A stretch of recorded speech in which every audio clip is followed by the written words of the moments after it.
Upon arriving in Ethiopia, the team with Global Mission Initiatives had their hearts captured by the Ethiopian people, especially the children.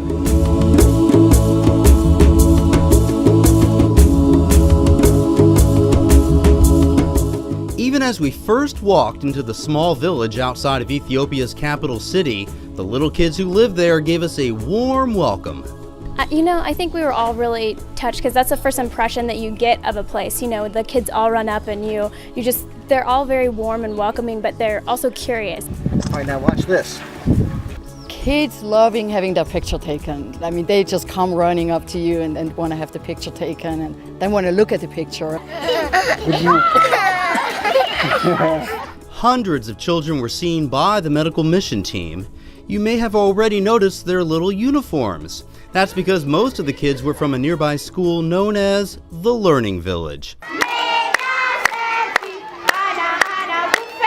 And while checkups were being performed on some kids, others were gathering to learn about long-term wellness through the Creation Kids program.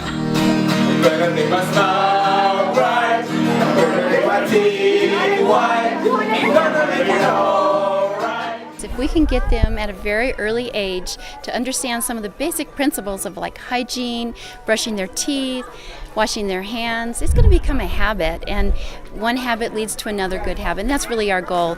A big part of the program involves song to teach little ones about the creation health principles. Yes, Jesus loves me.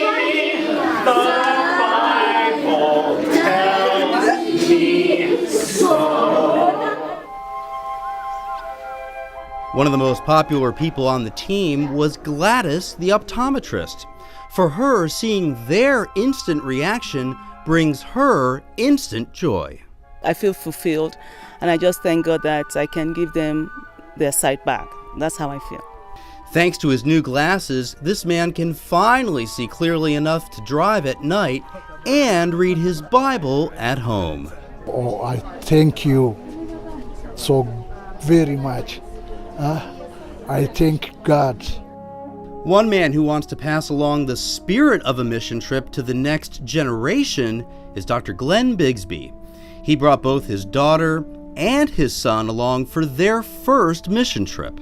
Well, partially I think my kid's a little too spoiled, and they haven't seen really the light of how most children in the world actually live. And so kind of understand what other people's beliefs are, how they live their lives, how they work, their work ethics, and things like that. His son Glenn is only in high school but had no problem pitching in.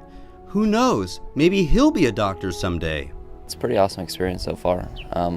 Just getting to help everybody getting started today. After a long week, the caregivers took time on Sabbath to admire God's creation in Africa's famed Rift Valley.